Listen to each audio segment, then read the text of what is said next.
നമസ്കാരം. സാഹിത്യ അക്കാദമി നടത്തുന്ന ഈ സാഹിത്യ കലോത്സവം അതിൻ്റെ 2ാമത്തെ വർഷത്തിൽ പ്രവേശിക്കുകയായിരുന്നു. നമുക്കെല്ലാം അറിയാവുന്ന പോലെ ഈ ഹോള് കഴിഞ്ഞ ദിവസമാണ് എം പിയുടെ പേരിൽ അറിയപ്പെടാൻ തുടങ്ങിയത്. അതുകൊണ്ട് ഈ ഹോളിൽ ഞാൻ ആദ്യമായിട്ടാണ് എന്ന് വേണമെങ്കിൽ പറയാം.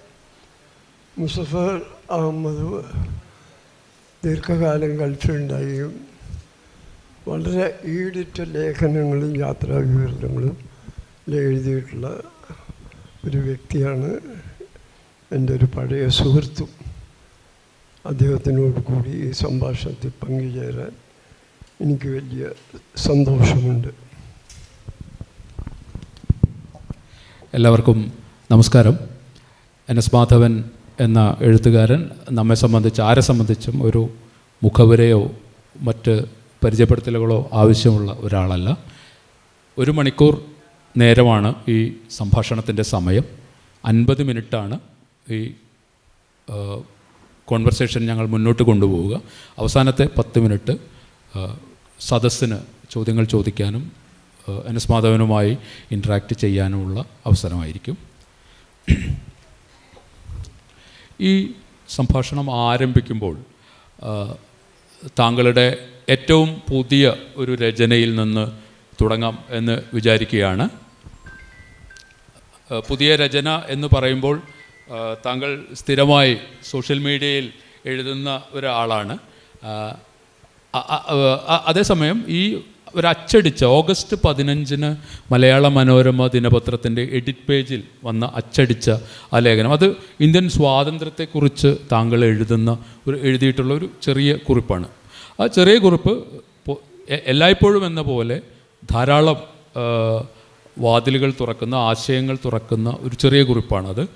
അതിൽ താങ്കൾ പറയുന്നത് മിഡ്നൈറ്റ് ചിൽഡ്രനിലെ സൽമാൻ റുഷ്ദിയുടെ മിഡ്നൈറ്റ് ചിൽഡ്രനിലെ നായകനായ സലീം സിനായിയെ മുൻനിർത്തിക്കൊണ്ടുള്ള ഒരു ആലോചനയാണ് താങ്കൾ നടത്തുന്നത്. അപ്പോൾ സലീം സിനായിക്ക് ആ ലേഖനം, ആ കുറിപ്പ് അവസാനിക്കുന്നത് ഹാപ്പി ബർത്ത്ഡേ സലീം സിനായ് എന്ന് പറഞ്ഞുകൊണ്ടാണ്. അപ്പോൾ അന്ന് ഇന്ത്യക്ക് സ്വാതന്ത്ര്യം കിട്ടിയ ആ മിഡ് നൈറ്റിൽ ഉണ്ടായ കുഞ്ഞുങ്ങൾ, ആ സമയത്ത് പിറന്ന കുഞ്ഞുങ്ങളെ കേന്ദ്രീകരിച്ച് എഴുതിയ ആ നോവലിനെ വെച്ചാണ് താങ്കൾ ആ ചർച്ച ആരംഭിക്കുന്നത്. ഇപ്പോൾ സലീം സിനായി എന്ന് പറയുന്ന 2 കാര്യങ്ങളാണ്. സലീം സിനായി എന്ന് പറയുന്ന ഒരു കഥാപാത്രം ഒരു ഭാഗത്ത്, ആ കഥാപാത്രത്തെ ഉൾപ്പെടെ എഴുതിയിട്ടുള്ള സൽമാൻ റുഷ്ദി എന്ന എഴുത്തുകാരൻ ആവിഷ്കാര സ്വാതന്ത്ര്യത്തിൻ്റെ പേരിൽ അനുഭവിക്കുന്ന ശാരീരികമായ പീഡ ഉൾപ്പെടെയുള്ള കാര്യങ്ങൾ മറുഭാഗത്ത്. ഈ ഒരു പശ്ചാത്തലത്തിൽ നിന്നുകൊണ്ട് പാനിന്ത്യൻ അനുഭവങ്ങൾ പലതരത്തിലും, ജോലിയുടെ ഭാഗമായും എഴുത്തിൻ്റെ ഭാഗമായും എല്ലാം പാനിന്ത്യൻ അനുഭവങ്ങളുള്ളൊരു എഴുത്തുകാരൻ എന്ന നിലയ്ക്ക് നമുക്ക് ഈ സലീം സിനായിയെ തന്നെ മുൻനിർത്തിക്കൊണ്ട് ഈ സംഭാഷണം ആരംഭിക്കാം എന്നെനിക്ക് തോന്നുന്നു.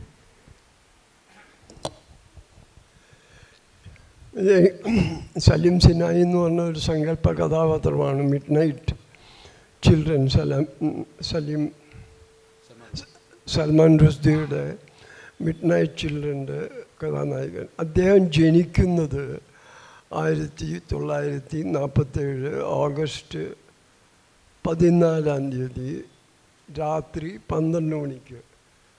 അതായത് ഇന്ത്യക്ക് സ്വാതന്ത്ര്യം കിട്ടുന്ന അതേ നിമിഷത്തിലാണ് സലീം സിനായി ജനിച്ചതായിട്ട് സൽമാൻ റുഷ്ദി രേഖപ്പെടുത്തുന്നത്.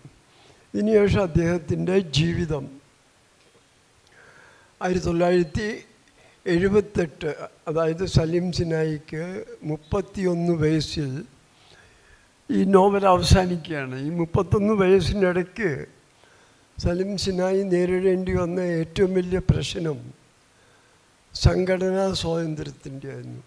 സലീം സിനായിയും അതേ സമയം, അതായത് 1947 ഓഗസ്റ്റ് 14 അർദ്ധരാത്രി, അതേ സമയം ഇന്ത്യയുടെ വിവിധ ഭാഗങ്ങളിൽ ഏതാണ്ട് 1000 കുട്ടികൾ ജനിച്ചു എന്നാണ് കണക്കാക്കപ്പെടുന്നത്. ഈ കുട്ടികളെല്ലാം കൂടി ചേർന്ന് ഒരു സംഘടന എന്ന ആശയമായിരുന്നു സലിം സിനായിക്ക്. പക്ഷെ അതിന് അദ്ദേഹം ഒരുമ്പെട്ടപ്പോൾ ആണ് 1975 ജൂൺ 23 ഇന്ദിരാഗാന്ധി എല്ലാവിധ സ്വാതന്ത്ര്യങ്ങളെയും അടിച്ചമർത്തിക്കൊണ്ട് അടിയന്തരാവസ്ഥ പ്രഖ്യാപിക്കുന്നു. അടിയന്തരാവസ്ഥ പ്രഖ്യാപിച്ച് സലിം സുഹാനിയെ ഈ സംഘടന ഉണ്ടാക്കുന്നതിൻ്റെ പേരിൽ ജയിലിലടക്കുകയുണ്ടായി. നോവൽ അവസാനിക്കുമ്പോൾ അടിയന്തരാവസ്ഥ തീർന്നു. സലിം സിനായി ബോംബെയിലേക്ക് മടങ്ങുന്നു, ആൾക്കൂട്ടത്തിൽ ഒരാളായിത്തീരുന്നു. എനിക്ക് തോന്നിയത് വളരെ ശക്തമായിട്ടുള്ള ഒരു രൂപകമാണ്. കാരണം ഇന്ത്യയുടെ ചരിത്രത്തിൽ ആദ്യത്തെ 31 വർഷങ്ങളാണ് ഈ നോവലിൽ പ്രത്യക്ഷപ്പെടുന്നത്. അപ്പം ഞാൻ വിഭാവനം ചെയ്യാൻ നോക്കിയ പിന്നെയുള്ള 48 വർഷങ്ങൾ ഇത്തവണത്തെ സ്വാതന്ത്ര്യദിനത്തിൽ ഇന്ത്യക്ക് 79 വയസ്സാകുന്നു. ഈ 79 വർഷ കാലത്ത് സലിം സിനായി എങ്ങനെ ജീവിച്ചിരിക്കുമെന്നുള്ളതാണ്. ഒന്ന്, അദ്ദേഹം ഇന്ത്യയിൽ വന്ന വലിയൊരു മാറ്റം 1990കളിൽ ഈ സാമ്പത്തിക ലിബറലൈസേഷനും മറ്റും കൊണ്ടുവന്ന മാറ്റം, പ്രകടമായ രീതിയിലുള്ള പശ്ചാത്തല സൗകര്യങ്ങളുടെ വികാസം തുടങ്ങിയ പല കാര്യങ്ങളും ഒരു ഭാഗത്ത് നടക്കുമ്പോൾ തന്നെ ജീവിതത്തിൻ്റെ പല ഭാഗങ്ങളിലും അപ്രഖ്യാപിതമായിട്ടുള്ള അടിയന്തരാവസ്ഥയാണ്. ഇന്ദിരാഗാന്ധി അടിയന്തരാവസ്ഥ പ്രഖ്യാപിച്ച് ഭരണഘടനയ്ക്കകത്ത് നിന്നുകൊണ്ടാണ്. ഭരണഘടനയിൽ അടിയന്തരാവസ്ഥ എന്ന് പറഞ്ഞ് ഏറ്റവും ദുർലഭമായിട്ടുള്ള ഒരു സമയത്ത് പ്രയോഗിക്കേണ്ട ഒരു വകുപ്പുണ്ട്. അതാണ് ഇന്ദിരാഗാന്ധി പ്രഖ്യാപിച്ചത്. എന്നാൽ ഇന്ന് സലിം സിനായി ജീവിച്ചിരിക്കുകയാണെങ്കിൽ അപ്രഖ്യാപിതമായിട്ടുള്ള ഒരു അടിയന്തരാവസ്ഥ അത് എല്ലാ രീതിയിലുമുണ്ട്. അഭിപ്രായ സ്വാതന്ത്ര്യത്തിനുണ്ട്, സഞ്ചാര സ്വാതന്ത്ര്യത്തിനുണ്ട്, പത്രസ്വാതന്ത്ര്യത്തിനുണ്ട്. ഈ രീതിയിലുള്ള പല രീതിയിലുള്ള സ്വാതന്ത്ര്യങ്ങൾക്കൊപ്പം തന്നെ സാങ്കേതിക വിദ്യ കൈവരിച്ച വലിയ മാറ്റങ്ങൾ, ഈ മാറ്റങ്ങളെ എങ്ങനെ സെൻസർഷിപ്പിന് ഉപയോഗിക്കുന്നു എന്നുകൂടി അദ്ദേഹത്തിന് മനസ്സിലാക്കാം. അങ്ങനെ തികച്ചും ഒരു നിരാശയുടെ സ്വരത്തിലാണ് ആ ലേഖനം അവസാനിക്കുന്നത്. അത് വായിച്ചതിന് മുസഫർ അഹമ്മദിനോട് നന്ദിയുണ്ട്, അതിനോട് ചോദ്യം ചോദിച്ചിരുന്നു. കാരണം അത് സാധാരണ ഒരു പിറന്നാൾ ദിവസം, ഇന്ത്യയുടെ പിറന്നാൾ ദിവസമാണ്, ജന്മദിന ദിവസം ആരും അത്ര മോശമായ കാര്യങ്ങൾ പറയില്ല. പക്ഷേ ഇന്ത്യയെക്കുറിച്ച് ഈയൊരു പരിപ്രേക്ഷ്യത്തിൽ ചിന്തിച്ചപ്പോൾ കുലനാവേണ്ട പല കാര്യങ്ങളും ഉണ്ട് ഇന്നത്തെ ഒരു വെറും സാധാരണ നാഗരികന്. സലിം സിനായി നോവലിൻ്റെ അവസാനത്തിൽ ഒരു അച്ചാർ ഫാക്ടറിയിലെ തൊഴിലാളിയായിരുന്നു. അപ്പം അങ്ങനെ ചിന്തിക്കുന്നതും ചിന്തിക്കാത്തതും ആയിട്ടുള്ള പല ജീവിതത്തിൻ്റെ പല ഭാഗങ്ങളിൽ ജീവിച്ചിരിക്കുന്ന ആൾക്കാർക്ക് പല രീതിയിലുള്ള ബുദ്ധിമുട്ടുകളാണ്. അതിലേക്കൊന്ന് വിരൽ ചൂണ്ടണമെന്ന് എനിക്ക് തോന്നി. അതുകൊണ്ടാണ് ഈ സലിം സിനായി എന്ന രൂപകത്തെ ഉപയോഗിച്ചത്. ഇന്ന് നമ്മൾ സംഭാഷണം നടത്തുമ്പോൾ സവർക്കർ ഗാന്ധിയേക്കാൾ വലിയ ഒരാളായി മാറിക്കഴിഞ്ഞു. ഇതൊരു യാഥാർത്ഥ്യമാണ്. അങ്ങനെ ഒരു ഇന്ത്യയിൽ ഇരുന്നു കൊണ്ടാണ് നമ്മൾ സംസാരിക്കുന്നത്. ഇന്ത്യൻ യാഥാർത്ഥ്യങ്ങളെ പലതരത്തിൽ ഒരു അലങ്കാരികമായി പറയുകയാണെങ്കിൽ അധികാരത്തിൻ്റെ ഇടനാഴികളിൽ കൂടെ അന്ന് ഒരു അഡ്മിനിസ്ട്രേറ്റീവ് ഓഫീസർ എന്ന നിലയ്ക്കും സഞ്ചരിച്ചിട്ടുണ്ട്. അതേസമയം ഒരു എഴുത്തുകാരൻ എന്ന നിലയ്ക്ക് ഇന്ത്യയുടെ ഈ മാറ്റങ്ങളെയെല്ലാം പലതരത്തിൽ അടയാളപ്പെടുത്തിയിട്ടുള്ള ഒരു എഴുത്തുകാരനാണ് മാധവൻ. അതുകൊണ്ട് തന്നെ ബീഹാർ എന്ന് പറയുന്ന, താങ്കൾ ദീർഘകാലം ജോലി ചെയ്ത ബീഹാറിൽ നിന്നുള്ള ഇന്നത്തെ വാർത്തകൾ, ബീഹാറിലെ സാഹിത്യത്തിനകത്ത് അത് റിഫ്ലക്റ്റ് ചെയ്യുന്നുണ്ടോ എന്ന് എനിക്ക് അറിഞ്ഞുകൂടാ. വീണ്ടും പൗരത്വം, വോട്ടർ ലിസ്റ്റിൽ നിന്ന് ആളുകൾ ഇല്ലാതെയാവുക, ഇങ്ങനെയുള്ള പലതരം സംഭവങ്ങൾ. ഒരു കാലത്ത് താങ്കളുടെ കരിയറിൻ്റെ തുടക്കത്തിൽ ഏറ്റവും ആക്റ്റീവായി ജോലി ചെയ്ത ബീഹാറിൽ നിന്നുള്ള ഇന്നത്തെ വാർത്തകളെ അവിടെ ജോലി ചെയ്ത ഒരാളെന്ന നിലയ്ക്കും ഒരു എഴുത്തുകാരൻ എന്ന നിലയ്ക്കും ആ പഴയ അനുഭവങ്ങളുടെ കൂടി പശ്ചാത്തലത്തിൽ താങ്കൾ എങ്ങനെയാണ് ഇപ്പോൾ നോക്കിക്കാണുന്നത്? ഞാൻ നേരത്തെ പറഞ്ഞ സലിം സിനായിയുടെ കഥയുടെ തുടർച്ചയായിട്ട് കാണാം. അതായത് ജീവിതത്തിലെ എല്ലാ രീതിയിലുള്ള സ്വാതന്ത്ര്യങ്ങളും ഹനിക്കപ്പെടുന്ന എന്ന് സലിം സിനായി കരുതിയ ഒരു കാലം, അതായത് എമർജൻസി കാലത്തിന് ശേഷമാണ് ആ നോവൽ അവസാനിക്കുന്നത്. ഇന്ന് ഇപ്പം ബീഹാർ നോക്കുകയാണെങ്കിൽ ബീഹാറിലെ പട്ടിണി, ബീഹാറിലെ ദാരിദ്ര്യത്തെക്കുറിച്ച് നമുക്ക് ആലോചിക്കാൻ പോലും വയ്യ. പിന്നെ സാമൂഹികമായിട്ടുള്ള അസമത്വം, അവിടെ നിലവിലിരിക്കുന്ന ജാതി വ്യവസ്ഥ, ഇതെല്ലാം അടിച്ചമർത്തുന്ന വലിയൊരു ജനവിഭാഗം പാവപ്പെട്ടവരുണ്ട്. അവരുടെ കയ്യിലുള്ള ഒരേ ഒരു ആയുധമെന്ന് വേണമെങ്കിൽ പറയാം, ഒരേ ഒരു ആയുധം വോട്ടവകാശമാണ്. ഈ വോട്ടവകാശം തട്ടിയെടുക്കാനുള്ള ഒരു ശ്രമമാണ് കാണുന്നത്. എന്തെങ്കിലും രീതിയിൽ ബീഹാറിലെ പാവപ്പെട്ടവന്, കാരണം പാവപ്പെട്ടവർ മിക്കവാറും നമ്മൾ ഈ സോക്കോൾഡ് താഴ്ന്ന ജാതിയിൽപ്പെട്ടവരാണ്. അവർക്ക് നല്ല വസ്ത്രം തന്നെ ഗ്രാമത്തിൻ്റെ അകത്ത് ധരിക്കാൻ പ്രയാസമുണ്ട്, കുടയെടുക്കാൻ പ്രയാസമുണ്ട്, ചെരുപ്പിടാൻ പ്രയാസമുണ്ട്.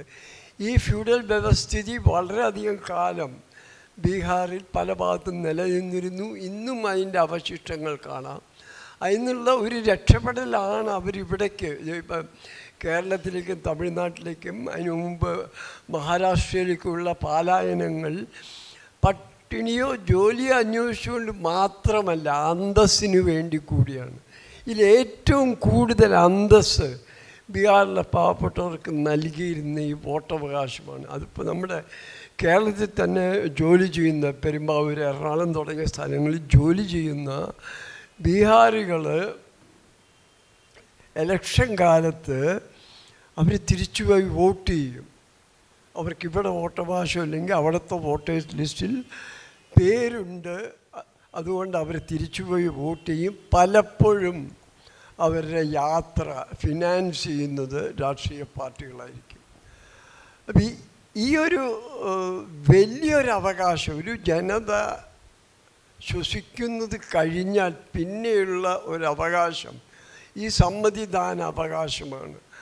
അത് ആൾക്കാരുടെ അടുത്ത് നിന്ന് തട്ടിപ്പറിച്ച് കൊണ്ടുപോയാൽ അതിന് ദുരവ്യാപകമായിട്ടുള്ള പ്രത്യാഘാതങ്ങൾ ബീഹാറിൽ ഉണ്ടാകുമെന്നുള്ള കാര്യത്തിൽ എനിക്ക് യാതൊരു സംശയവുമില്ല. അത് നിങ്ങൾ ഓർക്കണം. എമർജൻസി ഈ ഏറ്റവും ശക്തമായിട്ട് നേരിട്ടത് എവിടെയാണ്? ബീഹാർ, UP തുടങ്ങിയ സ്ഥലങ്ങളിലെ പാവപ്പെട്ട വിദ്യാഭ്യാസമില്ലാത്ത കർഷകരും കർഷക തൊഴിലാളികളുമാണ് അതിന് തൂത്തെറിഞ്ഞത്. എമർജൻസി കഴിഞ്ഞു വന്ന ഇലക്ഷനിൽ ബീഹാറിൽ 58 സീറ്റും UPയിലെ 88 സീറ്റും, ഈ രണ്ട് സ്ഥലത്ത് ഒറ്റ സീറ്റ് പോലും കോൺഗ്രസ് ജയിച്ചില്ല. അത്രയ്ക്ക് രാഷ്ട്രീയ പ്രബുദ്ധരാണിവർ. കാരണം അവർക്ക് വോട്ടവകാശത്തിൻ്റെ ശക്തി അറിയാം. അതേ എമർജൻസി കഴിഞ്ഞ് കേരളത്തിലും സൗത്ത് ഇന്ത്യയിലും കോൺഗ്രസ്സിന് ഭൂരിപക്ഷം കിട്ടി. അപ്പോൾ നമ്മൾ ഈ പുരോഗതി എന്നെല്ലാം പറയുമ്പോൾ അതിൻ്റെ മാനസിക തലത്തിൽ ബീഹാറി UPക്കാരന് എവിടെ നിൽക്കുന്നു എന്ന് നോക്കുകയാണെങ്കിൽ ഒരു പക്ഷേ അവരൊട്ടും പിന്നോട്ടല്ല, പലപ്പോഴും അവർ നമ്മളെ നയിക്കുന്നവർ കൂടിയാണെന്ന് തോന്നുന്നു. അതുകൊണ്ട് എനിക്ക് തോന്നുന്നു ഇപ്പോൾ 1987-88 കാലത്ത്, രാജീവ് ഗാന്ധിയുടെ കാലത്ത് കാശ്മീർ തെരഞ്ഞെടുപ്പ് വ്യാപകമായിട്ടുള്ള ക്രമക്കേടുകൾ നടന്നു. അതിന് തൊട്ടു മുമ്പുള്ള വർഷങ്ങൾ വരെ കാശ്മീർ ശാന്തമായിരുന്നു. അവിടുന്ന് ഈ ഭീകരവാദികളെല്ലാം ഒഴിഞ്ഞു പോയിരുന്നു. ഈ തെരഞ്ഞെടുപ്പിൽ കൂടി, ന്യായമായിട്ട് തെരഞ്ഞെടുപ്പിൽ കൂടി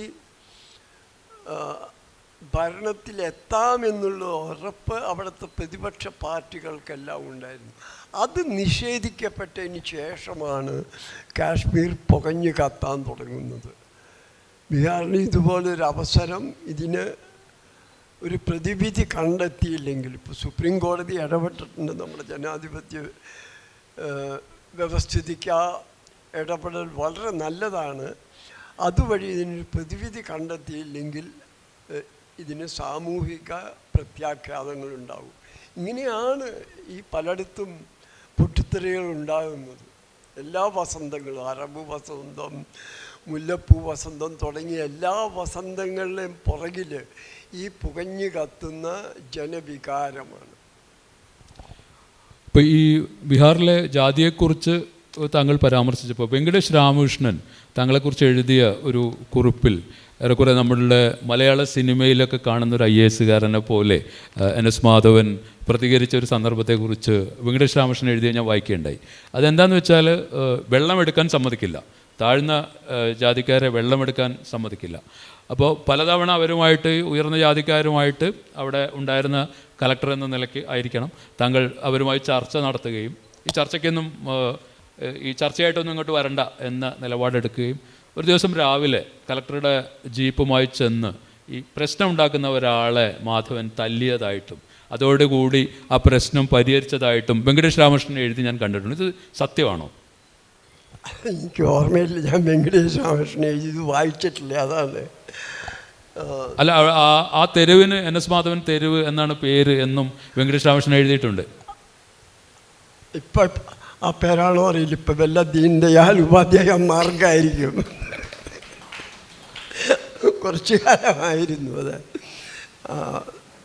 ഇത്തരത്തിലുള്ള സാമൂഹ്യ പ്രശ്നങ്ങൾ ബീഹാറിൽ ധാരാളമുണ്ട്. റോഡ് ഉണ്ടാക്കുക, ഏറ്റവും വലിയ പ്രശ്നം നേരിട്ടേണ്ടി വരുന്നത് ഈ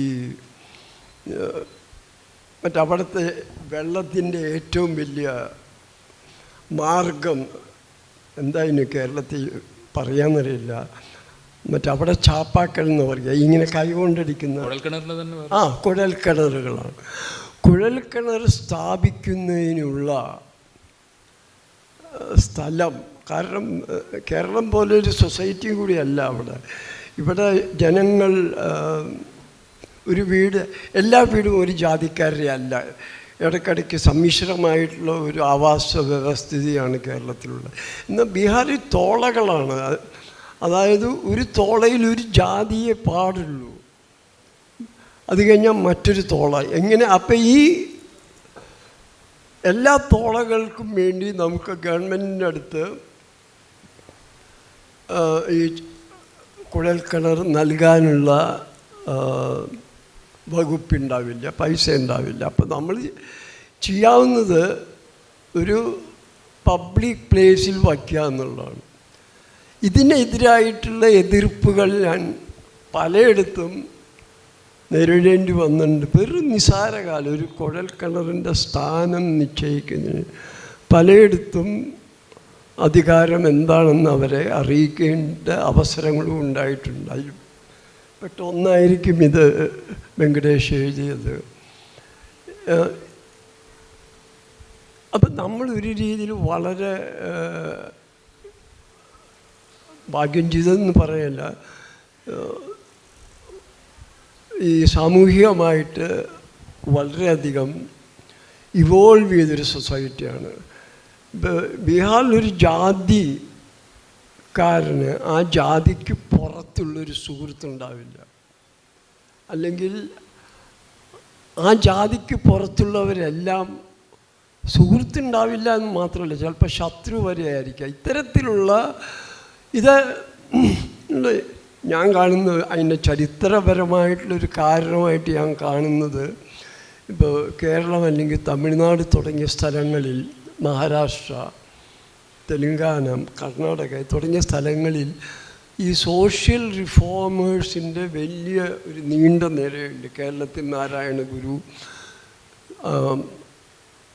മറ്റതുപോലെ തന്നെ തമിഴ്നാട്ടിലെ പെരിയാർ, ബാസവണ്ണ ഇവിടെ കർണാടകത്തിൽ. എന്നാൽ ബീഹാറിൽ അത്തരത്തിലുള്ള ഒരു ട്രഡീഷൻ ഉണ്ടായില്ല. ആദ്യമായിട്ട് ബ്രാഹ്മണ്യത്തെ വെല്ലുവിളിക്കുകയും തകർക്കുകയും ചെയ്യാൻ ഒരുമ്പിട്ടത്, തകർക്കുക തന്നെ ചെയ്തു ഒരു രാഷ്ട്രീയക്കാരനാണ് ലാലു പ്രസാദ്.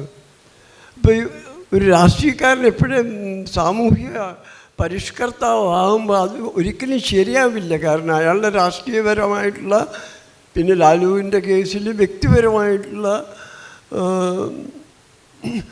യഥേഷ്ടങ്ങളെല്ലാം പുറത്തു വരാൻ തുടങ്ങും. ഇതാണ് ഒരു പക്ഷേ ബീഹാർ സംഭവിച്ചിട്ടുണ്ടാവില്ല.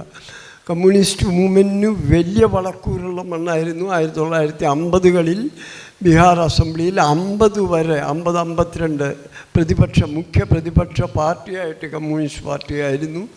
പാർട്ടി പിളർന്നതിന് ശേഷം 65-ന് ശേഷം അവിടെ ഈ പ്രസ്ഥാനം ഏതാണ്ട് നശിച്ചു. ഇപ്പോൾ ഈ പ്രസ്ഥാനം അവിടെ നിലനിൽക്കുന്നത് CPI ML കൂടിയാണ്. ML എന്ന് പറഞ്ഞാൽ മാർക്സിസ്റ്റ് ലെനിനിസ്റ്റ്, അതായത് നിയമപരമായിട്ട് പ്രവർത്തിക്കുന്ന മാവോയിസ്റ്റുകൾ.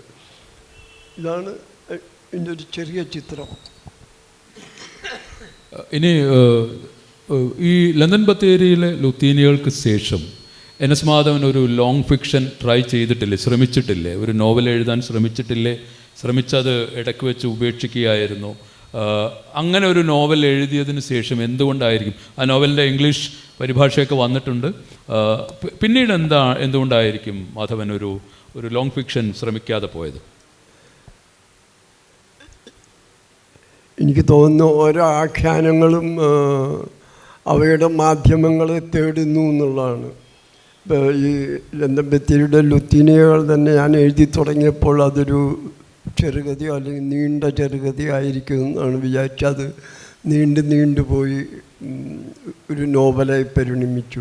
അതിനുശേഷം അത്തരത്തിലുള്ള 1-2 പ്രമേയങ്ങൾ വന്നിട്ടുണ്ട്, കുറേ എഴുതുകയും ചെയ്തു. പക്ഷേ ഈ കോവിഡ് കാലത്ത് വന്ന വലിയൊരു മനുഷ്യ സഹവാസമില്ലായ്മ ജീവിതത്തിലെ മറ്റു പല രംഗങ്ങളെ ബാധിച്ച പോലെ ആ ഒരു ഉദ്യമത്തിൽ നിന്ന് പിന്നെ മുന്നോട്ട് പോയില്ല. അതിനുശേഷം അതിനുള്ള ശ്രമങ്ങളും ഉണ്ടായിട്ടില്ല. പിന്നെ വന്നിട്ടുള്ള പ്രമേയങ്ങളെല്ലാം ചെറുകഥയിലേക്കായിരുന്നു. ചെറുകഥകളോ അല്ലെങ്കിൽ തുടർച്ചയായിട്ട് ഞാൻ ഇടപെട്ടുകൊണ്ടിരിക്കുന്ന ഈ ലേഖനങ്ങളിൽ കൂടിയാണ്. അവയൊക്കെ ആയിട്ടാണ് വരിക. ലേഖനങ്ങൾ മിക്കവാറും പത്രങ്ങളോ മാസികകളോ ആവശ്യപ്പെടുന്ന അനുസരിച്ചാണ് എഴുതാം. അപ്പോൾ ഒരു നോവൽ എഴുതണമെന്ന് ആദ്യമൊരു പ്ലാൻ ഉണ്ടായിരുന്നു. പക്ഷേ ഈ ദീർഘമായിട്ട് ഈ മഹാമാരിയുടെ ദീർഘമായിട്ടുള്ള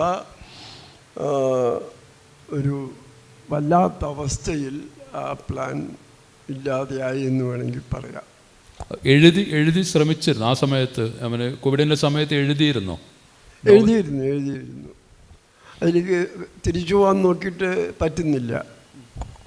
ഇപ്പം ഞാൻ ആ നോവലിലുള്ള ജെസ്സി, അത് ഇപ്പം നോക്കുമ്പം ശരിക്കും ഒരു യേശുവിൻ്റെ ഒരു സ്ത്രീ വേർഷൻ പോലെ നമുക്ക് തോന്നും. അതുപോലെ ധാരാളമായി ഈ ഒരു സ്ത്രീ ജീവിതത്തെ മുൻനിർത്തിക്കൊണ്ടുള്ള പര്യായ കഥകൾ എന്ന് വിളിക്കുന്ന, താങ്കൾ തന്നെ അങ്ങനെ വിളിച്ചിട്ടുള്ള ധാരാളം കഥകൾ. ഇപ്പം അമ്മ, ഹുമയൂണിൻ്റെ ശവകുടീരത്തിൽ, പുലപ്പേടി, ശേഷം, കത്തിയേറുകാരൻ, ഒരു പ്രണയകഥ, പിന്നെ ഈ യാദേവി, സർവഭൂതേഷു, ഇങ്ങനെയുള്ള കഥകളിലെല്ലാം തന്നെയും ഇപ്പോൾ കാർമൻ പോലെയുള്ള താങ്കളുടെ വളരെ വിഖ്യാതമായ കഥയിലോ അല്ലെങ്കിൽ മറ്റ് കഥകളിൽ നിന്ന് വ്യത്യസ്തമായി ഇപ്പം ജെസ്സിയെ സൃഷ്ടിക്കുമ്പോൾ, ജെസ്സിയെക്കുറിച്ച് എഴുതുമ്പോൾ ബൈബിളിൻ്റെ ഒരു സ്ത്രീ യേശു എന്ന സങ്കല്പത്തിലേക്ക് പോകുന്നു. ഈ പറഞ്ഞ കഥകളിലെല്ലാം താങ്കൾ ഏതെങ്കിലും ഇന്ത്യൻ എപ്പിക്കിനെ എന്താ പറയുക, അതിനെ ഡിപ്പെൻഡ് ചെയ്തുകൊണ്ട് അല്ലെങ്കിൽ അതിൻ്റെ തന്നെ വേറൊരു വ്യാഖ്യാനമല്ല, ഇപ്പോൾ കുന്തി അങ്ങനെയൊക്കെ എഴുതുന്ന സമയത്ത് അല്ലെങ്കിൽ അങ്ങനെയുള്ള കഥാപാത്രങ്ങൾ വരുന്നുണ്ടല്ലോ. അപ്പോൾ ഇത് നമ്മൾ ഇന്ത്യൻ സാഹിത്യ പാരമ്പര്യത്തിൽ അതൊരു ഇല്ലാത്ത കാര്യമല്ല. നമ്മൾ ഈ വലിയ എപ്പിക്കുകളെ വെച്ച് എഴുതാറുണ്ട്. പക്ഷേ ഈ എപ്പിക്കുകളിൽ നിന്നൊരു കഥ കണ്ടെത്തി ആ കഥയെ നമ്മളുടെ ഒരു കഥയാക്കി വളരെ കേരളീയമെന്നോ അല്ലെങ്കിൽ വളരെ ഇന്ത്യൻ എന്നോ അല്ലെങ്കിൽ വളരെ നമുക്ക് പരിചിതമായ ഒരു കഥയാക്കി മാറ്റാൻ ഇങ്ങനെ ഒരു സോഴ്സിനെ ഉപയോഗിക്കുന്ന, അതിലേക്ക് എത്തുന്നതിനെക്കുറിച്ചോ അല്ലെങ്കിൽ അതിൻ്റെ ഒരു കാര്യത്തെക്കുറിച്ച് പറയാമോ? ഇത് അങ്ങനെ ചെയ്തിട്ടുള്ള 5 കഥകളാണ് ഈ പഞ്ചകന്യകൾ എന്നുള്ള പേരിൽ. പഞ്ചകന്യകളിൽ മണ്ഡോദരി എന്നുള്ള കഥ രാമായണമാണ്. അപ്പോൾ രാമായണം ഇതെന്നെ വളരെ മുമ്പ് തന്നെ ആകർഷിച്ചിട്ടുള്ളൊരു കാര്യമാണ്. ഒരു സാഹിത്യ എന്താ പറയുക, ഒരു ഡിവൈസാണ്. കാരണം ഞാൻ കുട്ടിക്കാലത്ത് അല്ലെങ്കിൽ പഠിക്കുന്ന കാലത്ത് ഏറ്റവും കൂടുതൽ നോക്കിക്കണ്ടിരുന്ന ഒരു എഴുത്തുകാരൻ ജെയിംസ് ജോയ്സ് ആയിരുന്നു. ഇപ്പോൾ ജെയിംസ് ജോയ്സിൻ്റെ യുളീസസ് ഹോമറിൻ്റെ ഇലിയഡിൻ്റെ ഒരു ഇത്തരത്തിലുള്ള ഒരു ഡബ്ലിൻ വെർഷനാണ്. ഇതൊരു പക്ഷേ എന്നെ വളരെയധികം ആകർഷിച്ചൊരു കാര്യമാണ്. കാരണം അതിൽ രണ്ട് ഇതുണ്ട്. ഒന്ന്, കഥ തേടി പോകേണ്ട ആവശ്യമില്ല, കാരണം ചട്ടക്കൂട് ഓൾറെഡി അവൈലബിളാണ്. അപ്പം എന്നാൽ അതിന് എല്ലാ സംഭവങ്ങൾക്കും സമാന്തരമായിട്ട് സംഭവങ്ങൾ വയ്ക്കും. ഇങ്ങനെയൊക്കെ പോയിട്ടുണ്ടെങ്കിൽ ജോയ്സും അത് ചെയ്തിട്ടില്ല. അതിൽ ചില ക്രൂഷ്യലായിട്ടുള്ള സംഭവങ്ങൾ, ഇപ്പോൾ എൻ്റെ ഒരു കഥയുണ്ട്, കിച്ചന, ഒരു റോഡ് കഥ. കിച്ചന എന്ന് പറഞ്ഞാൽ കൃഷ്ണ, അത് ജാർഖണ്ഡിലെ ഒരു ജാർഖണ്ഡിൽ GT റോഡ് എന്നൊരു വലിയ റോഡുണ്ട്. ജാർഖണ്ഡിലും ബീഹാറിലുമായിട്ട് GT റോഡ് ഇന്ത്യയുടെ നമ്മൾ വേണമെങ്കിൽ ഹൃദയരേഖ എന്ന് വിളിക്കാവുന്ന റോഡാണ്. പേഷവറിൽ തുടങ്ങി ബ്രിട്ടീഷുകാരുടെ സമയത്ത് കൽക്കട്ട ചിറ്റഗോങ് വരെ നീണ്ടു കടന്ന വലിയൊരു റോഡാണ്. ഷെർഷാ സൂരി എന്നുള്ള മുഗൾ ചക്രവർത്തിയാണ് അതിൻ്റെ തുടക്കക്കാരൻ. ഇതിലൂടെ ആയിരക്കണക്കിന് ട്രക്കുകൾ സഞ്ചരിക്കും. അതിൻ്റെ സൈഡിൽ ഈ റോഡിൻ്റെ വശത്ത് താമസിക്കുന്ന ഒരു വേശ്യാന്ന് പറയാം, അവർ തുടർച്ചയായിട്ട് 5ഉം 6ഉം ആളുകളെ സ്വീകരിക്കുന്ന രീതിയിലുള്ള ഒരു കഥയായിട്ടാണിത്. ഇതിന് 5ഉം 6ഉം ഇത് പതിമാരുള്ള ഇന്ത്യൻ മിത്തോളജിയിലെ കഥാപാത്രങ്ങളുമായിട്ട് ബന്ധമില്ലേന്ന് ചോദിച്ചാൽ തീർച്ചയായിട്ടും അത് തന്നെയായിരുന്നു. ആ വാർപ്പ് രൂപം തന്നെയായിരുന്നു എൻ്റെ മനസ്സിലുണ്ടായിരുന്നത്. ഇത് അതിശക്തമായിട്ട് മനുഷ്യൻ്റെ എല്ലാവരുടെ ഉള്ളിൽ ഈ മിത്തുകൾ ഒരു രീതിയിലല്ലെങ്കിൽ മറ്റൊരു രീതിയിൽ ചെറിയ വിത്തുകളായിട്ട് കിടക്കുന്നുണ്ടെന്ന്, അത് സാഹിത്യത്തിലൂടെ അല്ലെങ്കിൽ മറ്റു രീതിയിലൂടെയോ മുന്നോട്ട് വരുമെന്നുള്ളതാണ്. ഇപ്പം നമ്മുടെ ബഷീർ തന്നെ എത്രത്തോളം അദ്ദേഹം ഈ ഖുർആനിൽ നിന്നെല്ലാം അദ്ദേഹത്തിൻ്റെ ആ ഇതുള്ള കോസ്മോളജിക്കൽ വ്യൂ, അണ്ടകടാഹത്തെക്കുറിച്ചുള്ള അദ്ദേഹത്തിൻ്റെ ചിന്താഗതിയെല്ലാം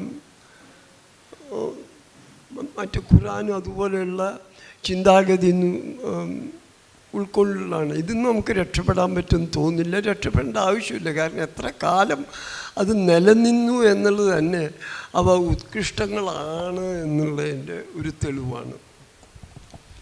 ഇനി ഒരുപക്ഷെ പലരും ചോദിച്ചിട്ടുള്ളൊരു ചോദ്യമാണ്, ഈ ഹിഗ്യുറ്റ എഴുതുന്നത് 12 വർഷമോ 13 വർഷത്തെയോ ഒരു ഗ്യാപ്പിന് ശേഷമാണ് താങ്കളുടെ ഹിഗ്യുറ്റ വരുന്നത്. അപ്പോൾ ഈ ഒരു എഴുതാതിരിക്കുന്ന കാലത്ത് മലയാള ഗദ്യത്തിൽ, പ്രത്യേകിച്ചും ചെറുകഥയുടെ ഗദ്യത്തിൽ വന്നുകൊണ്ടിരുന്ന മാറ്റങ്ങളെ താങ്കളിങ്ങനെ വളരെ സൂക്ഷ്മമായി നോക്കിക്കൊണ്ടേയിരുന്നിരുന്നു എന്നാണ് ആ കഥ ആദ്യമായി വരുന്ന സമയത്ത് തന്നെ. കാരണം ആ കഥയ്ക്ക് അന്ന് നിലവിലുണ്ടായിരുന്ന മലയാള ചെറുകഥയുടെ ഗദ്യത്തിലില്ലാത്ത ഒരു ഫ്രഷ്നെസ്സും തോന്നിയിരുന്നു. അപ്പം ആ ഒരു ഈ എഴുതാത്ത ഇടക്കാലം, ഇപ്പം നോവൽ എഴുതാൻ കഴിയുന്നില്ല, എനിക്ക് നോവലിലേക്ക് തിരിച്ചു പോകാൻ കഴിയുന്നില്ല എന്ന് പറയുന്നത് പോലെ ആ 13 വർഷം വാസ്തവത്തിൽ NS മാധവൻ എന്ന എഴുത്തുകാരൻ എന്തൊക്കെയായിരിക്കും ചെയ്തിട്ടുണ്ടാവുക? അത് ഒന്നാമത്തെ കാര്യം എഴുതാതിരുന്നതല്ല. അതിനു മുമ്പ് ഞാൻ 10-11 കഥയെ എഴുതിയിട്ടുള്ളൂ. അതായത് കോളേജിൽ പഠിക്കുന്ന 19-20 വയസ്സ് എഴുതിയ ശിശു തൊട്ട് ചൂളമേടിലെ ശവങ്ങൾ വരെ ഇഷ്ടപ്പെട്ട കഥകൾ. പിന്നെ ഇത് ഹിഗ്യുറ്റ പുറത്ത് വരുന്നത് അത് 80-ൽ അവസാനിക്കുമ്പോൾ, 70-80-ൽ അവസാനിക്കുമ്പോൾ ഹിഗ്യുറ്റ പുറത്ത് വരുന്ന ഏതാണ്ട് 10 വർഷങ്ങൾക്ക് ശേഷമാണ്. ഇതിനിടയിൽ എന്തുകൊണ്ട് എഴുതാതിരുന്നു എന്നുള്ളതിനെക്കുറിച്ച് ഞാൻ ആത്മപരിശോധന നടത്തി. അതിന് ഒരേ ഒരു കാരണമേ ഉള്ളൂ, എനിക്ക് മലയാളമായിട്ട് യാതൊരു ബന്ധവും ഉണ്ടായിരുന്നില്ല. ഞാനൊന്ന് ജോലി ചെയ്തിരുന്ന സ്ഥലത്ത് നിങ്ങൾ ഓർക്കണം, 70കളാണ് സമയം, 70കളും 80കളുമാണ്. ട്രങ്ക് ബുക്ക് ചെയ്ത് ദിവസം കാത്തിരുന്നാൽ നമുക്ക് ടെലിഫോൺ പോലും ചെയ്യാൻ പറ്റുള്ളൂ. പത്രങ്ങൾ ലഭിക്കുകയില്ല, ടി വി ഇല്ല, റേഡിയോ, കേരളത്തിലെ റേഡിയോ സ്റ്റേഷനുകളെല്ലാം മീഡിയം വേവ് ആയത് കാരണം അത് ഈ കേരളത്തിൻ്റെ പുറത്തല്ലാതെ ഇത് മറ്റു സ്ഥലങ്ങളിലെത്തില്ല. ഇങ്ങനെ ഒരു 10 വർഷത്തിന് 10 വർഷം തുടർച്ചയായിട്ട് വായിക്കാൻ വാരികകളില്ല, സംസാരിക്കാൻ ആളുകളില്ല. ഇപ്പം മലയാള സാഹിത്യത്തിൽ വരുന്ന വെള്ളം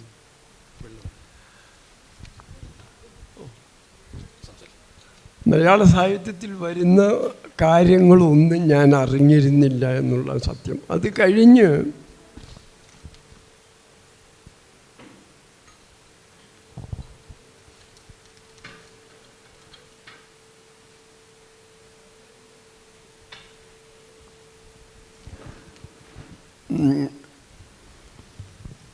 ആയിരത്തി 1987-88 കാലത്താണ് എനിക്ക് കേരളത്തിൽ വരാനൊരു സാധ്യതയുണ്ടായിരുന്നു. നയനാർ മന്ത്രിസഭയുടെ കാലത്ത്, 87 നയനാർ മന്ത്രിസഭയുടെ കാലത്താണ് ഞാൻ കേരളത്തിൽ പ്രവർത്തിക്കാൻ വരുന്നത്. വന്ന സമയത്ത് എനിക്ക് മലയാള സാഹിത്യത്തിലെ ചെറുകഥയുടെ പുരോഗതിയെക്കുറിച്ചൊന്നും ഞാൻ അറിഞ്ഞിരുന്നില്ല എന്നുള്ളതാണ് സത്യം. ഇത് പ്രഭാകരൻ എന്ന് പറഞ്ഞിട്ട് വലിയൊരു എഴുത്തുകാരൻ എഴുതിക്കൊണ്ടിരിക്കുകയെന്ന് എനിക്ക് എൻ്റെ കൂട്ടുകാർ അദ്ദേഹത്തിൻ്റെ പുസ്തകം തന്നപ്പോഴാണ് എനിക്ക് ആദ്യമായിട്ട് മനസ്സിലായത്. എഴുത്ത് തന്നെ നഷ്ടപ്പെട്ടു. എഴുത്ത് നഷ്ടപ്പെടാനുള്ളൊരു പ്രധാന കാരണം ഈ ഒരു ലിംഗ്വിസ്റ്റിക് കൺഫ്യൂഷൻ. അതായത് തുടർച്ചയായിട്ട് ബീഹാറിൽ ഇംഗ്ലീഷ് ഉപയോഗിക്കാൻ പാടില്ല, ബീഹാറിൽ ഹിന്ദി തന്നെ ഉപദേശിക്കും, സംസാരിക്കുമ്പോഴും എഴുതുമ്പോഴും. അത് നല്ല കാര്യമാണ് ഒരു രീതിയിൽ. കാരണം ജനങ്ങളുടെ ഭാഷയാണ്, ജനങ്ങളുമായിട്ട് സർക്കാർ സംവദിക്കേണ്ട അവരുടെ ഭാഷയിലാണ്. പക്ഷേ ഈ ഹിന്ദിയും മലയാളവുമായിട്ടുള്ളൊരു കൺഫ്യൂഷൻ വളരെ കാലത്ത് ഇപ്പോഴും ഉണ്ട്, എനിക്ക് ഇടയ്ക്കിടയ്ക്ക് നിലനിന്നിരുന്നു. കാരണം പല ഹിന്ദി വാക്കുകളുടെ അർത്ഥം അല്ല മലയാളത്തിലുള്ളത്. ഇപ്പം രാജ്യം എന്ന് പറഞ്ഞാൽ മലയാളി ഉദ്ദേശിക്കുന്നത് നേഷൻ എന്നാണ്, കൺട്രി എന്നാണ്. രാജ്യം എന്ന് പറഞ്ഞാൽ ബീഹാറിയോ യു പിക്കാരനോ എം പിക്കാരനോ ഉദ്ദേശിക്കുന്നത് സ്റ്റേറ്റാണ്. ഉപന്യാസം എന്ന് പറഞ്ഞാൽ നമ്മൾ ഉദ്ദേശിക്കുന്നത് നോവലാണ്. പക്ഷെ നമ്മൾ ഉദ്ദേശിക്കുന്ന ഇതാണ് ലിംഗ്വിസ്റ്റിക് കൺഫ്യൂഷൻ എന്ന് പറഞ്ഞാൽ നമ്മൾ ഉദ്ദേശിക്കുന്ന എസ്സേ ആണ്, ഹിന്ദിക്കാരന് ഉദ്ദേശിക്കുന്നത് നോവലാണ്. ഈ രീതിയിൽ അതിലൊരു പ്രധാനപ്പെട്ട വാക്ക് ഇതാണ് നീതി. എന്ന് പറഞ്ഞാൽ നമ്മൾ ഉദ്ദേശിക്കുന്ന ജസ്റ്റിസാണ്, ഹിന്ദിക്കാരൻ ഉദ്ദേശിക്കുന്ന പോളിസിയാണ്. നീതി ആയോഗ് എന്ന് പറഞ്ഞാൽ പോളിസി കമ്മീഷൻ. ഈ രീതിയിൽ പല വാക്കുകളും തമ്മിലുള്ള ഇതിന് പുറമേ ഇംഗ്ലീഷും. ഈ ഇടക്കാലത്തുള്ള വായന മിക്കവാറും ഇംഗ്ലീഷിലായിരുന്നു.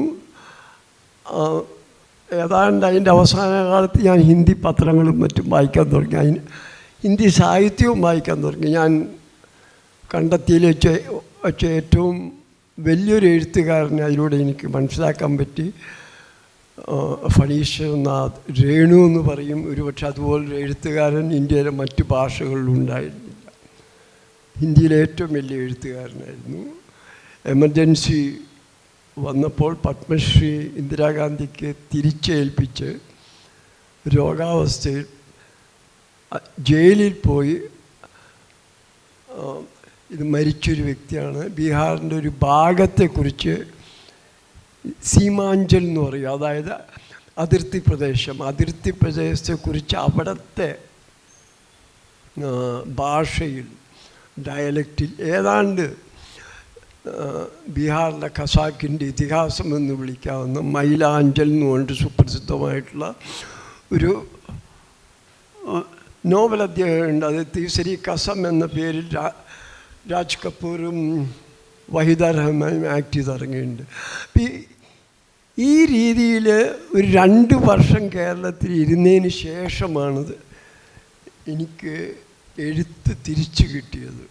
അത് എഴുത്ത് തിരിച്ചു കിട്ടിയപ്പോൾ അന്നത്തെ മലയാള കഥാസാഹിത്യമോ ഫിക്ഷനോ ആയിട്ട് എൻ്റെ ബന്ധം വളരെ ദുർബലമായിരുന്നു. എൻ്റെ തന്നെ തുടർച്ചയല്ല, ഞാൻ എഴുതിയിരുന്ന കഥകളുടെ തുടർച്ചയല്ല ഈ കഥ എന്നറിഞ്ഞതുകൊണ്ട് ഒട്ടും കോൺഫിഡൻസ് ഇല്ലാതെ തിരിച്ചയക്കാനുള്ള കവർ സഹിതമാണ് ഞാൻ ഈ കഥ മാതൃഭൂമി പത്രാധിപർക്ക് അയച്ചു. വേണമെങ്കിൽ MD എന്ന് പേര് വെച്ച് അയക്കായിരുന്നു. ഞാൻ പത്രാധിപർ മാതൃഭൂമി വാരിക എന്ന് പറഞ്ഞ് അയച്ചത്.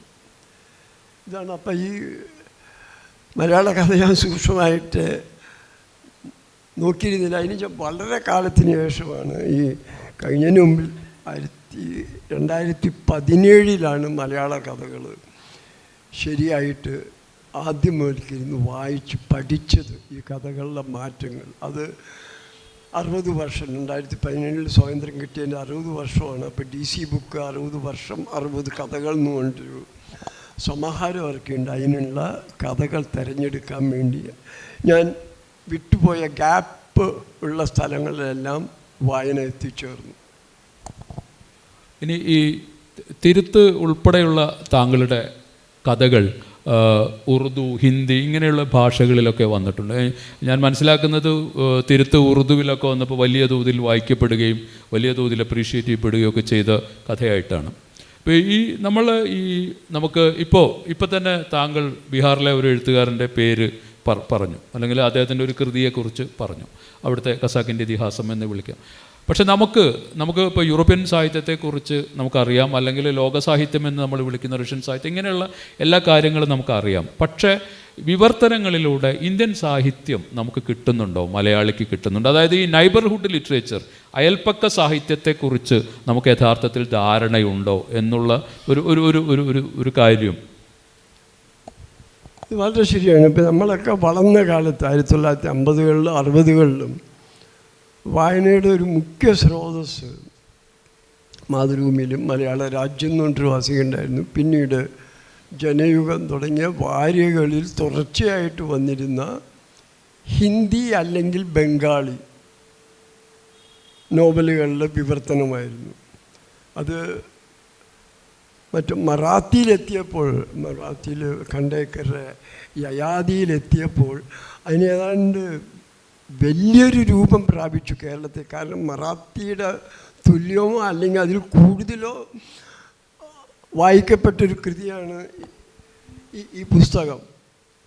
ഈ ഒരു ട്രഡീഷൻ നമ്മൾ കളഞ്ഞു കുളിച്ചു. അതിന് പ്രധാനമായിട്ടുള്ള ഒരു കാരണം പത്രാധിപന്മാർ ശ്രമിച്ചില്ല. രണ്ടാമത്തെ കാരണം സാഹിത്യവാസനയുള്ള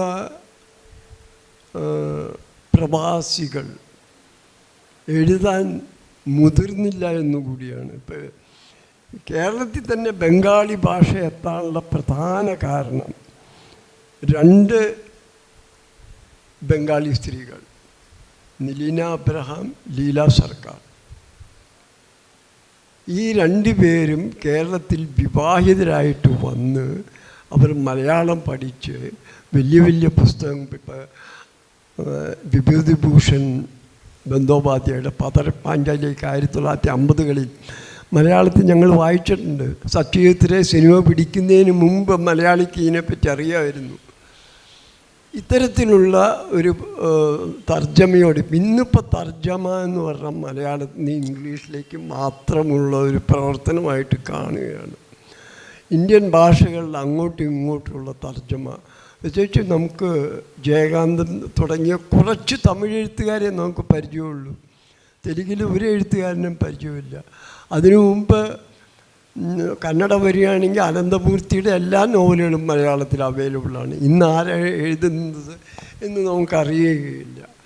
ഇത് സാഹിത്യ എസ്റ്റാബ്ലിഷ്മെൻറ്റിൻ്റെ ഒരു നോട്ടക്കുറവ് കൊണ്ടാണിത് വന്നത് എന്നാണ് എനിക്ക് തോന്നുന്നത്.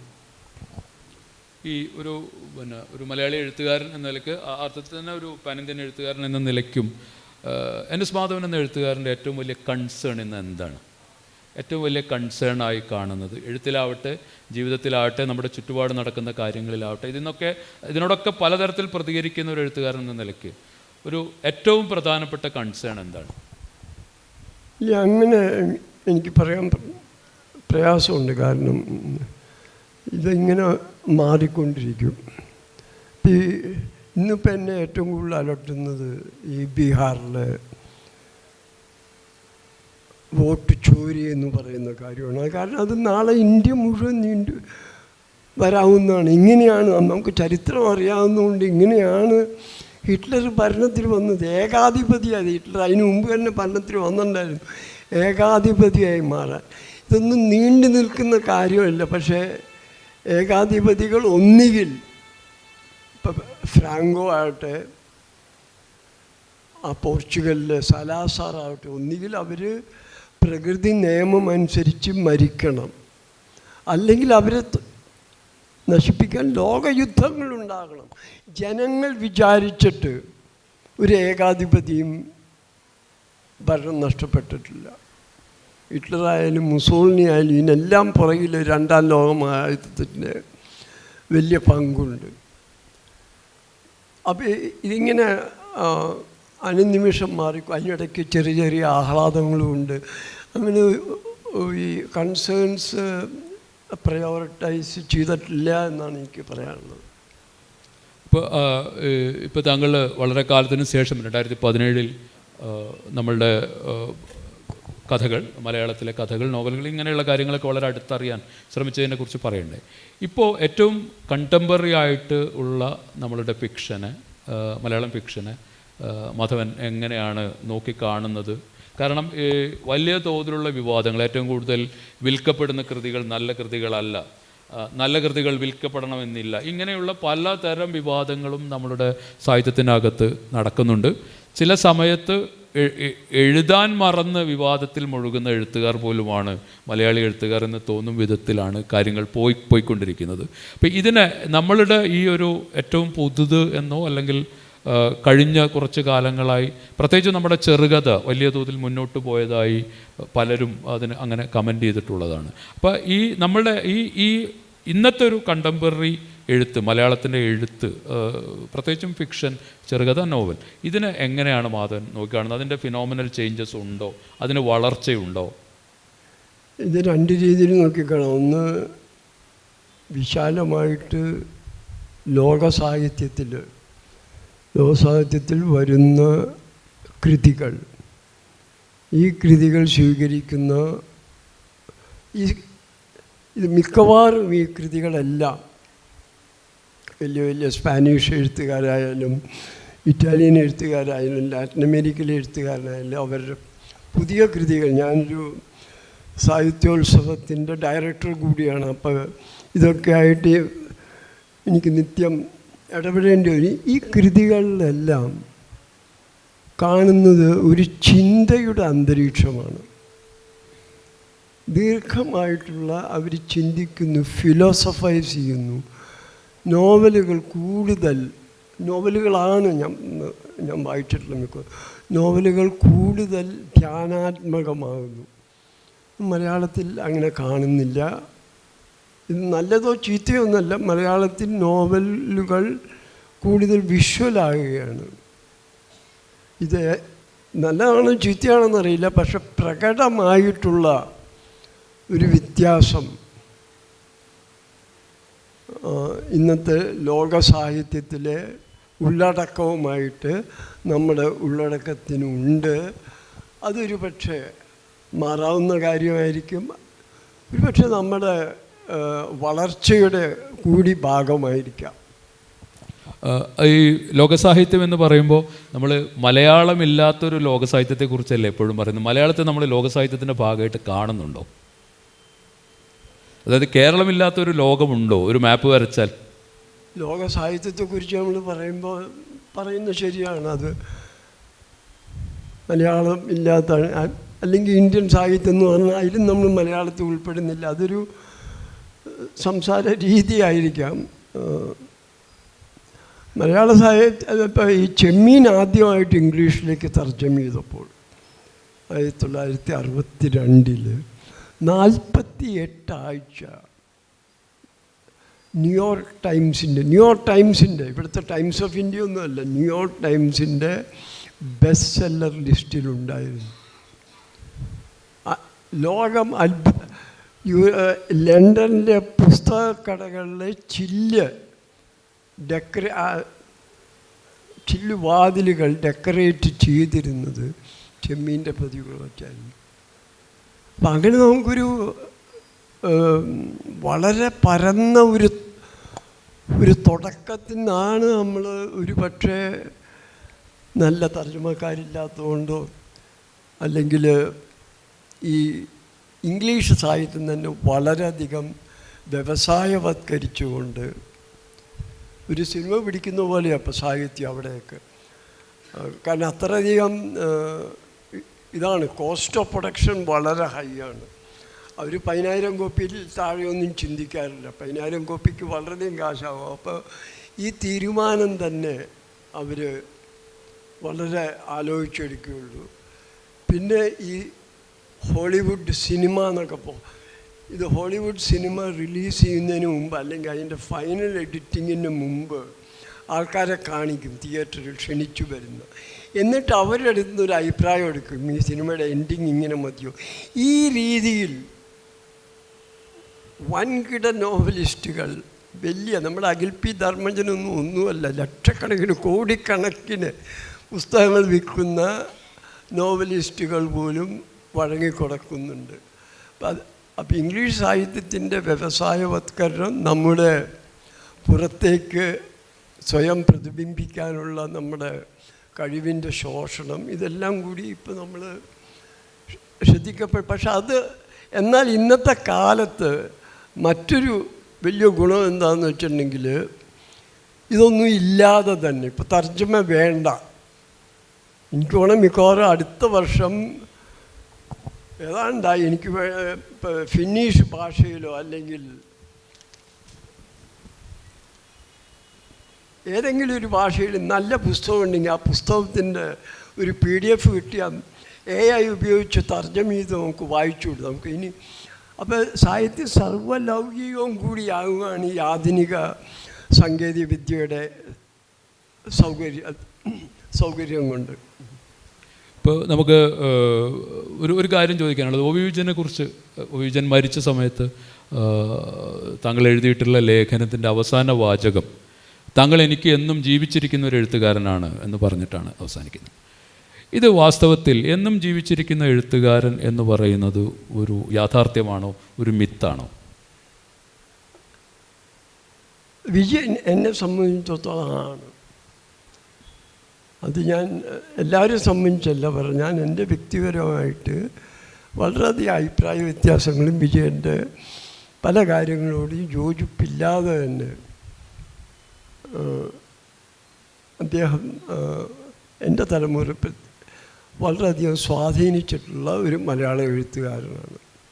അദ്ദേഹത്തിൻ്റെ കാർട്ടൂണുകൾ ഒരുപക്ഷെ മലയാള സാഹിത്യത്തെക്കാൾ കൂടുതലായിട്ട് അദ്ദേഹത്തിന് ഇംഗ്ലീഷിലുള്ള കാർട്ടൂണുകൾ ചിലപ്പോൾ വളരെ ഗംഭീരമായിട്ടുള്ള കോളമിനിസ്റ്റുമായിരുന്നു. എല്ലാം കൊണ്ടും ഈ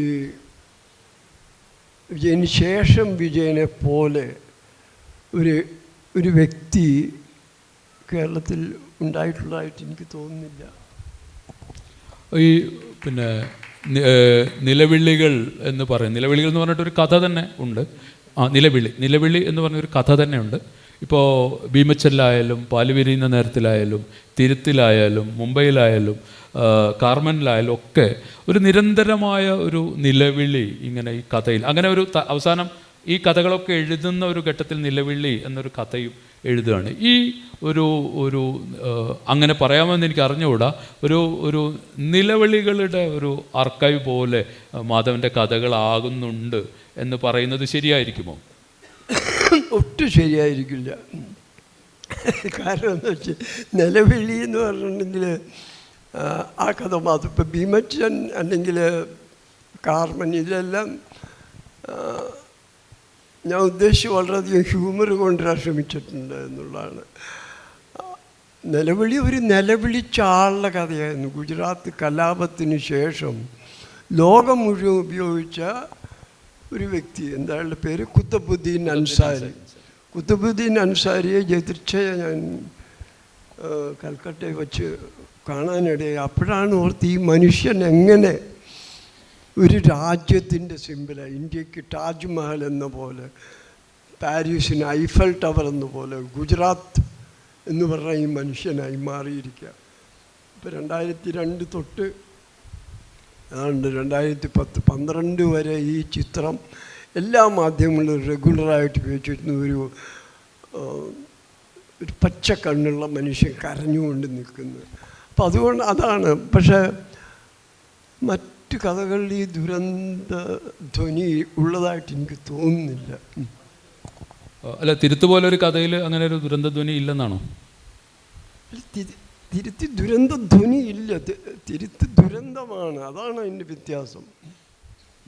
ഇപ്പോൾ ഈ ഹ്യൂമറിനെ കുറിച്ച് പറഞ്ഞപ്പോഴാണ് ഈ നലലോകം എന്ന കഥയിൽ പിന്നെ ഗോർബച്ചേവിൻ്റെ തലയിലെ ആ മറുക് അമേരിക്കയുടെ ഭൂപടമാണ് എന്ന് ചർച്ച ചെയ്യുന്ന ഒരു കമ്മ്യൂണിസ്റ്റ് ലോക്കൽ പാർട്ടി സെക്രട്ടറിയെ അവതരിപ്പിക്കുന്നുണ്ട്. ഇപ്പം ഒരു ഇടതുപക്ഷത്തെ തന്നെ, ഇന്നത്തെ ഒരു ഇടതുപക്ഷത്തോട് എല്ലാ കാലത്തും ഇടതുപക്ഷത്തോട് ഒരു അടുപ്പമോ അല്ലെങ്കിൽ അനുഭവമോ പുലർത്തിയ ഒരാളെന്ന നിലയ്ക്ക് ഇന്നത്തെ ഒരു കേരളത്തിലെ ഇടതുപക്ഷത്തോട് എങ്ങനെയാണ്, അല്ലെങ്കിൽ ഇടതുപക്ഷത്തിൻ്റെ ഇന്നത്തെ ഒരു ഈ അവസ്ഥയോടൊക്കെ എങ്ങനെയാണ് മാധവൻ പ്രതികരിക്കുന്നത്? കേരളത്തിലെ രാഷ്ട്രീയ പാർട്ടികളോട് എനിക്ക് ഇടതുപക്ഷം മാത്രമല്ല, ഈ മാറി ഭരണത്തിൽ വരികയാണെങ്കിൽ കോൺഗ്രസും വലിയ ബഹുമാനമുണ്ട്. കാരണം വലിയൊരു ശക്തി, നമ്മൾ കേരളത്തെ അവഗണിച്ചുകൊണ്ട് ഒരു ദിനം പ്രതി എന്ന നിലയിൽ കേരളത്തെ അവഗണിച്ചുകൊണ്ട് മൂലക്കിരുത്താൻ ശ്രമിക്കുന്ന വലിയൊരു ശക്തികളുമായിട്ട് മല്ലടിച്ച് ജീവിക്കുകയാണ് നമ്മൾ തമിഴ്നാട്. അപ്പം അതുകൊണ്ട് വിശാലമായിട്ടുള്ള, അല്ലെങ്കിൽ ഈ ചെറിയ ചെറിയ കാര്യങ്ങൾ പറഞ്ഞ് അവരെ വിമർശിക്കുന്ന അർത്ഥമില്ല ഈ പോരാട്ടം. ഇപ്പോൾ ഗവർണറാണെങ്കിൽ അയാൾ എന്തൊക്കെയാണ് ചെയ്യുന്നത്? ഭാരതാംബയെ കൊണ്ടുവരാൻ നോക്കുന്നു, വേറെ ദിവസം പാർട്ടീഷൻ്റെ ഭീതി ദിനം കൊണ്ടുവരാൻ നോക്കുന്നു. ഇങ്ങനെ ഒരു ജനങ്ങളാൽ തിരഞ്ഞെടുക്കപ്പെടാത്ത ഒരു ഉദ്യോഗസ്ഥൻ ഇനി കൂടി നമ്മുടെ സമൂഹത്തെ കലുഷിതമാക്കുന്നതിനെതിരായിട്ട് പോരാടാൻ ഈ രാഷ്ട്രീയ കക്ഷികളേ ഉള്ളൂ. അതുകൊണ്ട് എനിക്ക് അവരോട് ബഹുമാനമേ ഉള്ളൂ. സംസാരത്തിൻ്റെ ഈ ഭാഗം ഇങ്ങനെ അവസാനിപ്പിക്കുകയാണ്. സദസ്സിനുള്ള ചോദ്യങ്ങൾ 10 മിനിറ്റ് സമയമാണുള്ളത്. സദസ്സിന് ചോദ്യങ്ങൾ ചോദിക്കാം.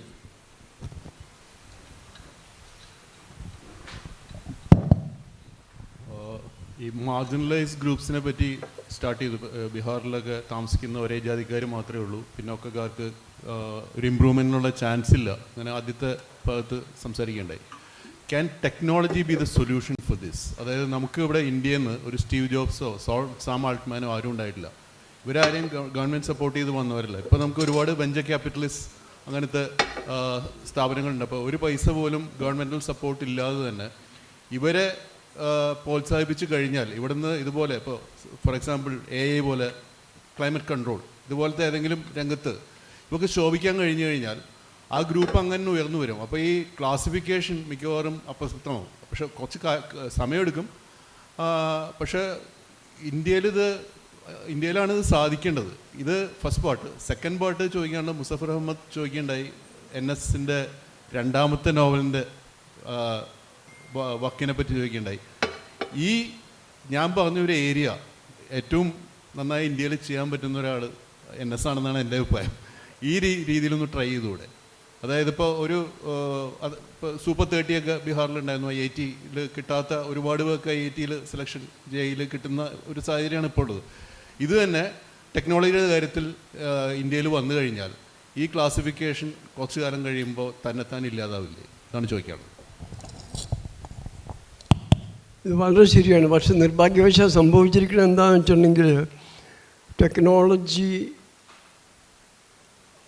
ഏറ്റവും എഫക്റ്റീവായിട്ട് ഉപയോഗിക്കുന്നത്, ഒരു മർദ്ദക ഉപകരണം പോലെ ഉപയോഗിക്കുന്നത് ഈ മർദ്ദകർ തന്നെയാണ്.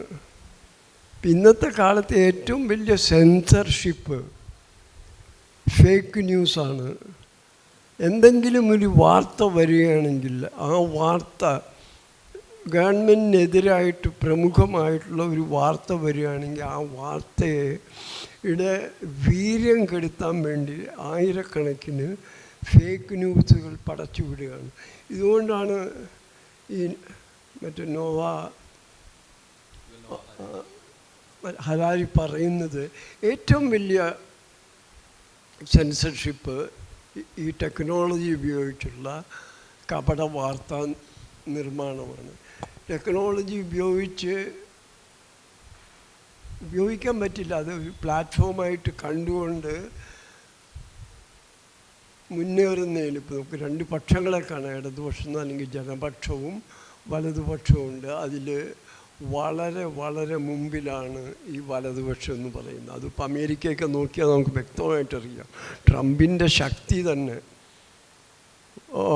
വലിയൊരു പടം, മാധ്യമ പടം, നമ്മുടെ ഇവിടെ അമിത് മാളവിയും കൂട്ടരുമൊക്കെ ചെയ്യുന്നതിൻ്റെ 10 ഇരട്ടി ശക്തിയോടുകൂടിയാണ് അമേരിക്കയിൽ USA കാര്യങ്ങൾ നടക്കുന്നത്. അപ്പോൾ ടെക്നോളജിയിൽ അധികം വിശ്വാസം അർപ്പിക്കാം, പ്രത്യേകിച്ച് അതിൻ്റെ ഒരു മൂലധനമായിട്ടുള്ള ഒരു ഡയമെൻഷൻ കൂടി ഉള്ളപ്പോൾ പ്രയാസമാണെന്നാണ് എനിക്ക് തോന്നുന്നത്. മറ്റേ സജഷന് നന്ദി. നോവലിൻ്റെ രണ്ടാമത്തെ നോവലിൻ്റെ സജഷന് നന്ദി.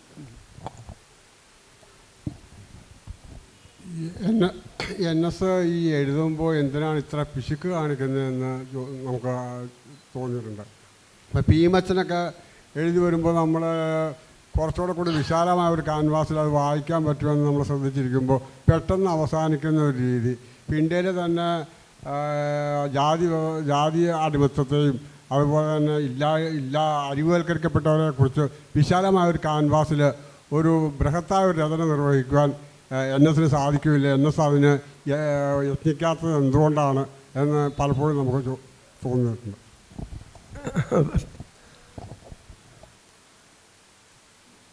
ഇത് പറയുന്നത് ശരിയായിരിക്കും. ഞാൻ വായനക്കാരനല്ലല്ലോ, ഞാൻ എഴുത്തുകാരനാണ്. അതുകൊണ്ട് എനിക്കത് മനസ്സിലാവില്ല. അത്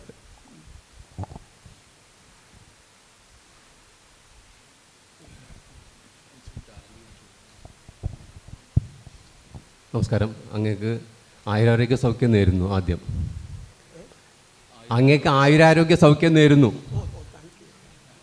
സാർ, ഒരു തിരുത്തുണ്ട്. ശ്രീമതി ലീല സർക്കാർ മലയാളിയാണ്. അവർ ബംഗാളി പഠിച്ചുകൊണ്ടാണ് സർക്കാരിനെ വിവാഹം ചെയ്തതിന് ശേഷം ബംഗാളി പഠിച്ചുകൊണ്ടാണ് വിവർത്തനം ചെയ്തത്. മറ്റൊരു എനിക്ക് ചോദിക്കാനുള്ള കാര്യം, ഇപ്പോൾ താങ്കൾ തന്നെ പറഞ്ഞു വീഥികളുടെ എല്ലാം പേര് മാറുന്ന ഒരു സാഹചര്യത്തിലാണ് നാം ഉള്ളത്, അപ്രഖ്യാപിത അടിയന്തരാവസ്ഥയുടെ സാഹചര്യത്തിൽ. വിശിഷ്യ കർപ്പൂരി ഠാക്കൂറിനെ പോലുള്ള ബീഹാറിൻ്റെ എക്കാലത്തെയും വലിയ രാഷ്ട്രീയ നേതാവിന് ഭാരതരത്ന പോലും സമ്മാനിക്കപ്പെട്ട ഈ സാഹചര്യത്തിൽ തികച്ചും മൈക്രോ ലെവലിലും മാക്രോ ലെവലിലും ധ്രുവീകരണം നടക്കുന്ന ഈ സാഹചര്യത്തിൽ ഹിന്ദി ഹാറ്റ്ലൈൻഡിൽ നിന്ന് ഒരു ശുഭസൂചകമായ വാർത്ത പ്രതീക്ഷിക്കാമോ? വിശിഷ്യ നമ്മുടെ സ്വാതന്ത്ര്യത്തിൻ്റെ അല്ലെങ്കിൽ ഭരണഘടനയുടെ 3ാം തൂണായ ജുഡീഷ്യറി എത്രമാത്രം ഈ കാര്യത്തിൽ മുന്നോട്ട് പോകും?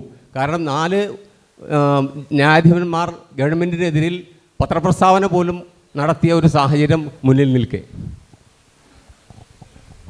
വളരെ ശരിയാണ്.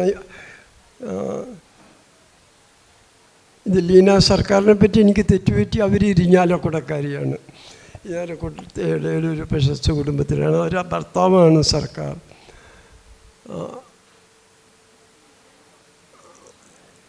ഞാൻ ഷെയർ ചെയ്യുന്ന കൺസേണാണ്. അത്ര ശുഭാപ്തി വിശ്വാസം നൽകുന്നില്ല. ഒരു പക്ഷേ ആകെയുള്ള ഈ നേരത്തെ ഞാൻ സൂചിപ്പിച്ച പോലെ ഈ ബീഹാറിലെ ദരിദ്രരായ ജനങ്ങൾ അവരാണ് ഇന്ത്യക്ക് എപ്പോഴും രാഷ്ട്രീയപരിപ്പ്. സ്വാതന്ത്ര്യ സമരമായാലും ചൗരി ആയാലും എത്ര ആയിരക്കണക്കിന് ആൾക്കാരാണ് അവിടെ ജയിലിൽ പോയിട്ടുള്ളത്. നമ്മുടെ തിരുവിതാംകൂറിലും കൊച്ചിയിലും സ്വാതന്ത്ര്യ സമരം ഉണ്ടായിട്ടില്ല നമുക്ക്. കാരണം ഇവിടെ രാജഭരണമായിരുന്നു. ഈ വരുന്ന തെരഞ്ഞെടുപ്പ് അതൊരു വലിയ ഇന്ത്യയിലെ ഈ വരുന്ന ബീഹാർ തെരഞ്ഞെടുപ്പ് ഇന്ത്യയുടെ രാഷ്ട്രീയത്തിൻ്റെ വലിയൊരു ദിശാനിർണയത്തിന് കാരണമായേക്കും എന്നുള്ളതാണ്. അത് ഭരിക്കുന്ന ആൾക്കാർക്ക് നന്നായിട്ടറിയാം. അതുകൊണ്ടാണ് അവരെ എല്ലാ വിലയും കൊടുത്ത് അവിടെ പ്രവർത്തിക്കുന്നത്. പ്രതിപക്ഷത്തിനും ഇപ്പം മനസ്സിലായി തുടങ്ങിയെന്ന് ഞാൻ കരുതുന്നു.